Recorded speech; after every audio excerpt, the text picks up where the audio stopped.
Friends, आज हम लोग बात करने वाले हैं corona virus and the young ones.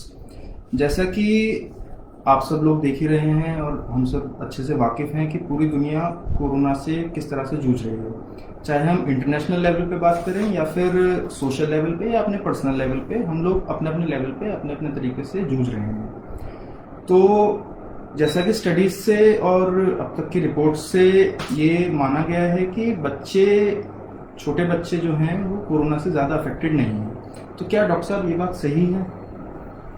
देखिए, अगर आप फिजिकल हेल्थ की बात करें तो शायद उनमें कोरोना का असर कम देखा गया है। एस्पोरेडिकली कभी कभी केस आए हैं, बट अगर आप मेंटल हेल्थ की बात करें तो बच्चे उससे बहुत ज़्यादा प्रभावित हैं। और बच्चों के अंदर जो स्ट्रेस है वो प्रेजेंट करती है। जैसे जो बच्चा पहले यूरिन सही टाइम पे करता था, उसका रात में यूरिन निकल जाना, एजिटेटेड हो जाना, गुस्से में रहना, खाना छोड़ देना, या क्लिंगी हो जाना, लेट गए, चुपचाप लेटे पड़े हैं। तो ऐसे बहुत सारे उनमें स्ट्रेस की मैनिफेस्टेशन हो रहे हैं इससे। उसके बहुत सारे कारण जो अभी हम आगे बात करते हैं तो पता।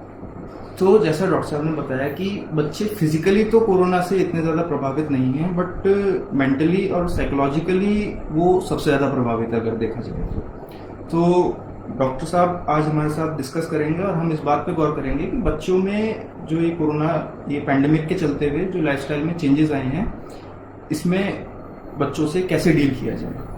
तो डॉक्टर साहब, सबसे पहला सवाल तो पेरेंट्स के लिए यही है कि जो बच्चे छोटे हैं, ज़्यादा समझदार नहीं हैं, अच्छे से नहीं समझते हैं टेक्निकल टर्म्स, उनको कोविड के बारे में किस तरह से एजुकेट किया जाए। देखिए, पहले तो पेरेंट्स को ये समझना होगा कि ये बिल्कुल भी ये ना समझे कि इस बच्चे को जो कुछ बोल नहीं पा रहा है, मतलब जो अपने आप को ठीक से एक्सप्रेस करना नहीं जानता, उससे आपकी बातें सुन के उसको कोई फर्क नहीं पड़ रहा है। या आप जो रेगुलर बातें कर रहे हैं, जो टीवी में देख रहे हैं, वो सब उसको इन्फ्लुएंस डायरेक्टली और इनडायरेक्टली कर रहा है।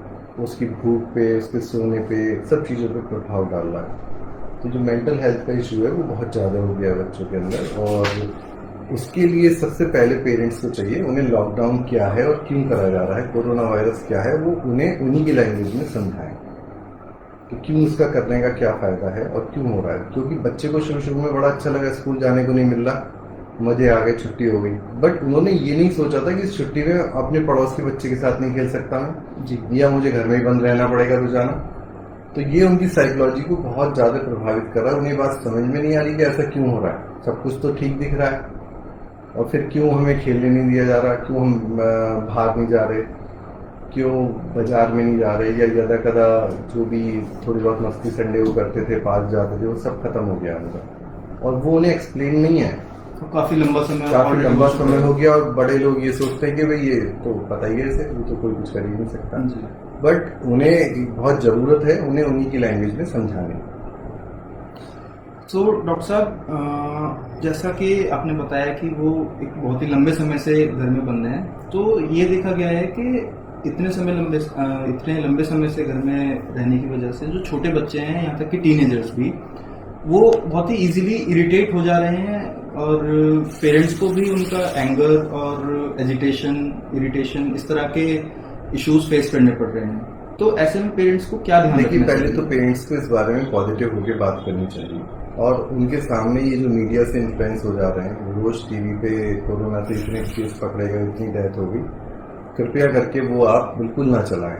वो आपको और ज़्यादा परेशानी में डाल रहा है। या कभी बच्चे सामने नहीं है तब आपने देख लिया, या न्यूज़पेपर में थोड़ा देख लिया, बट इतने सारे डिजिटल चैनल हो गए, सब पे यही corona corona corona. Personal channel पे भी कोरोना की जो डरावनी पिक्चर है वो ज़्यादा हाईलाइटेड है।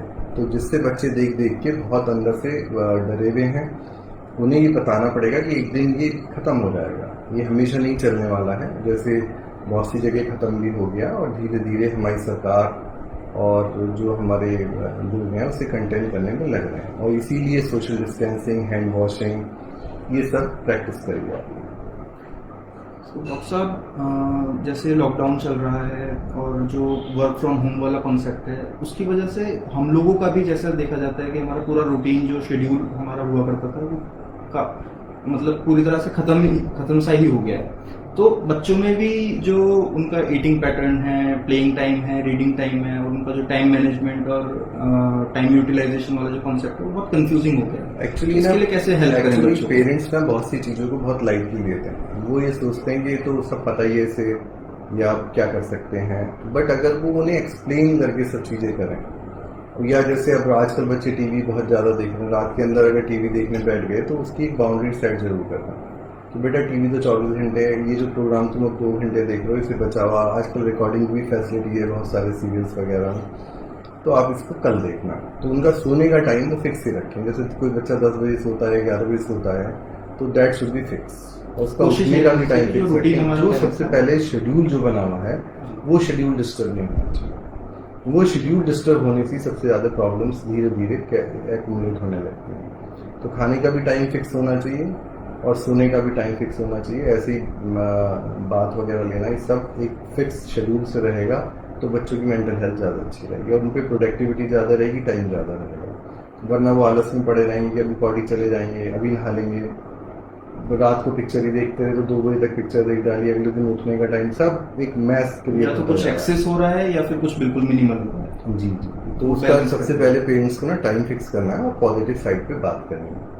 उन्हें पहले जैसे प्लेग का पेंडेमिक हुआ था तो बताना कि वो भी सही हो गया था अल्टीमेटली, और ये भी अल्टीमेटली सही हो जाएगा। इसलिए कुछ समय की बात है। अब देखो गवर्नमेंट भी इसको अनलॉक बंद करके लॉन्च कर रही है, धीरे धीरे सब खुलना शुरू हो जाएगा। बट आपको इसके साथ रहना सीखना है, आपको हैंड वॉशिंग करनी है, नाखून काट के रखने हैं। तो जो प्रिकॉशंस लेनी है, भीड़ में नहीं इकट्ठा होना, सोशल डिस्टेंसिंग मेंटेन करनी है, अननेसेसरी कहीं मूव नहीं करना है जिससे कि डिसीज स्प्रेड होती है। उनको बताना पड़ेगा उनकी उम्र के हिसाब से जो वायरस है वो नेकेड आई से नहीं दिखता है। क्योंकि देखिए बच्चों की ना एक ही तरह के बच्चे नहीं हैं, डेवलपमेंटली सब डिफरेंट बच्चे हैं। जो बहुत छोटे बच्चे हैं उनको बताना पड़ेगा कि ऐसे वायरस होते हैं जैसे खांसी जुकाम वाले, और वो हमारी नाक से चिपक के हमारी तबीयत को खराब कर देते हैं, और वो जब नीचे पहुंच जाते हैं तो हमारी तबीयत मतलब फेफड़ों में चले जाते हैं तो और तबीयत खराब हो जाती है। और पेरेंट्स को ये भी समझना पड़ेगा कि मेरा बच्चे का टाइप क्या है। देखिए 2 तरह के बच्चे हैं, जिन्हें एक को कफ कोल्ड काफ़ी रहता है, या एस्थमा है, ब्रोंकाइटिस है, या उन्हें पहले कभी सीवियर निमोनिया हो गया, या जो प्री मेच्योर बच्चे पैदा हुए हुए हैं उनके लंग्स ऑलरेडी बहुत कमज़ोर हैं, तो उन बच्चों के साथ ज़्यादा प्रिकॉशंस लेना। फर्स्ट उन बच्चों को भीड़ से जरूर दूर रखना है, और उनके वैक्सीनेशन फ्लू वगैरह, न्यूमोकोकल वगैरह अगर कोई छूटा हुआ है तो जैसे जल्दी से जल्दी उसको लगवा के उन्हें सुरक्षित करें। तो सभी बच्चों का ध्यान रखना है, बट इस क्लास वाले बच्चों का ज़्यादा रखना है। और बच्चों से ही बड़ों में भी जाता है। अगर बच्चे इन्फेक्टेड हो गए, मान लो बच्चे को नुकसान नहीं हो रहा तो बट वो बड़ों के साथ रहते हैं, अपने दादा दादी के पास जाते हैं, तो उनमें भी ये कोरोना फैल सकता है। तो बच्चों को समझाना पड़ेगा कि तुम्हारा शरीर तो अभी नया है और अभी तुम्हारे फेफड़े बहुत अच्छे हैं, तो इसलिए ये तुम्हें थोड़ा सा छू के चला जाता है। बट जो तुम्हारे दादा दादी हैं वो बीमार भी हैं, मान लो किसी को डायबिटीज़ है, मान लो किसी को किडनी डिसीज़ है, तो ये इनका शरीर अब उतना सक्षम नहीं है कोरोना को झेलने के लिए। अगर तुम बाहर घूमोगे फिरोगे और कोरोना तुमसे चिपक के घर में आ गया और तुम्हारे दादा दादी को लग गया, तो फिर तुम्हारे दादा दादी को बचाना बहुत मुश्किल होगा। तो इस तरह से आप उन्हें पॉजिटिवली समझा सकते हैं बच्चों की भाषा में। डॉक्टर साहब, कई बार हम एडल्ट्स लोग जो हैं वो स्ट्रेस में आके कई बार कुछ कमेंट्स कर जाते हैं। जैसे हम न्यूज़ देखते हैं तो कई बार नॉर्मली देखा जाता है कि हाँ इन लोगों की वजह से कोरोना हो रहा है, कई बार हम ब्लेम करते हैं कमेंट्स में स्ट्रेस। देखिए बच्चों के सामने कुछ भी बोलें, मैं सर्वज्ञ हमेशा अपनी टॉक में कहता हूँ, तो उसका कुछ पर्पस, उसका वो कुछ ना कुछ अर्थ जरूर लगाते हैं जी।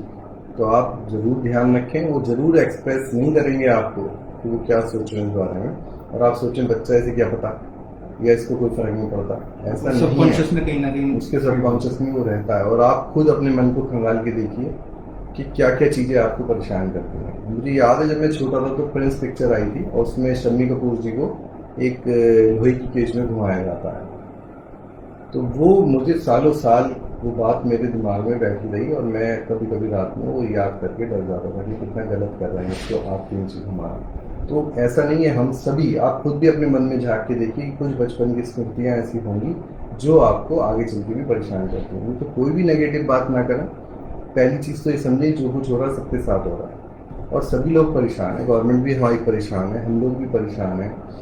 कोई भी ऐसा तो है नहीं कि किसी को मतलब इससे कोई लाभ हो रहा है या आसानी हो रही है, बट ये सबके लिए, अगर पूरी दुनिया के लिए है और पूरी दुनिया इससे परेशान है, तो इससे हम हंस के फाइट करके ही बाहर निकल सकते हैं। हम इससे अपने मन को दुखाएंगे, अपने बच्चों के मन को दुखाएंगे तो कोई फायदा नहीं। आप बहुत से लोग हैं, जैसे हमारे कुछ फ्रेंड सर्कल के ग्रुप्स हैं, उनका सुबह से शाम तक काम ही ये है कि कोरोना से इतने मर गए, इतने हो गए, वहाँ पे लाश उठाने के लिए नहीं होते, इतना एग्जरेट करके वो वीडियोस डालते हैं। और मैं बोलता हूँ भाई क्यों कर रहे हो ऐसा, इससे क्या मिलना? जो बेसिक चीज़ है जो हमारे करने की है वो करें। जैसे कि अभी कुछ व्यापारी वर्ग ने एक सजेशन दिया था कि हम बाजार में कुकर लगाएंगे और 1-1 घंटे में हैंड वॉश करेंगे। तो मुझे सबसे अच्छी स्ट्रेटजी अब तक कोरोना के लिए लगी हैंड वॉशिंग। तो हैंड वॉशिंग करना बहुत ज़रूरी है, भीड़ अननेसेसरी भीड़ लगाना ज़रूरी नहीं है, और हैंड वॉशिंग आप जहाँ भी जाएँ हैंड वॉशिंग जरूर रखें। तो डॉक्टर साहब, जैसे एक बार आपकी पहले वीडियो भी आई थी पॉजिटिव एस्पेक्ट्स ऑफ इससे रिलेटेड कोविड से, तो मैं चाहूँगा कि आप बताएं लोगों को कि इस कोरोना के चलते हम बच्चों में ऐसी कौन सी आदत डाल सकते हैं देखिए फ्यूचर में बच्चों लाभदायक में है? जो सबसे ज़्यादा हैंड वॉशिंग की आदत है, बच्चों के नाखून कटे हुए होने चाहिए। देखिए नाखून के लिए कोई बात नहीं कर रहा, हैंड वॉशिंग की सब बात कर रहे हैं, कुछ लोग ग्लव्स वगैरह पहने हैं, बट नाखूनों को बिल्कुल भी ध्यान नहीं है। नाखून टाइम से कटने चाहिए, नाखून बड़े हुए नहीं होने चाहिए बच्चों के। और जैसे बच्चे कोई भी चीज़ मुंह में डालते हैं तो उनको ये पता होना चाहिए कि हमारे हैंड वॉश होने चाहिए, ऐसे कुछ भी उठा के मुँह में नहीं डालना। ये चलते फिरते खाना खाते रहते हैं बच्चे, या कुछ मूँगफली खाली मुट्ठी भर के या नमकीन मुट्ठी भर के खा लिया बिना हाथ धोए। तो ये सब हमें बच्चों को अब सिखाना चाहिए, क्योंकि ये सिर्फ कोरोना नहीं और वायरस से भी बहुत बचाएगा।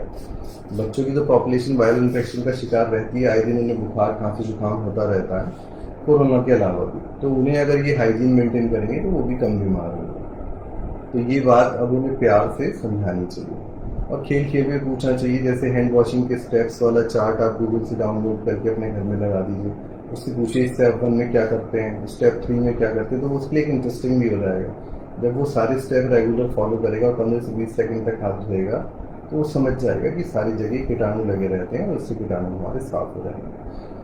एक इंफ्रारेड मशीन भी आती है जो घर घर में पॉसिबल नहीं है लगना, उसके अंदर जब आप हैंड वॉश करके डालते हैं तो आपको जो कीटाणु वाले एरिया होते हैं उसमें लाइट जो है डिफरेंट कलर की लाइट दिखती है। तो वो मुझे नहीं लगता अभी इतनी जल्दी सबके घर में पहुंच सकता है वो, बट इस तरह से हम अपने बच्चों को ओरिएंटेड कर सकते हैं।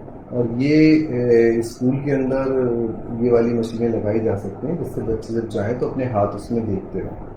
एक बार दो बार दिन में या हफ्ते में उन्हें मौका दिया जाए कि जिससे वो अपने हैंड देखें कि इस पर कीटाणु कहाँ पहुँच चुके हैं। तो वो बहुत अच्छे से इसकी इंपॉर्टेंस को समझेंगे और खुद भी सुरक्षित रहेंगे और अपने घर वालों को, अपने बड़ों को भी सुरक्षित रखेंगे। और वो इस बात से फिर उन्हें कोई स्ट्रेस भी नहीं होगा।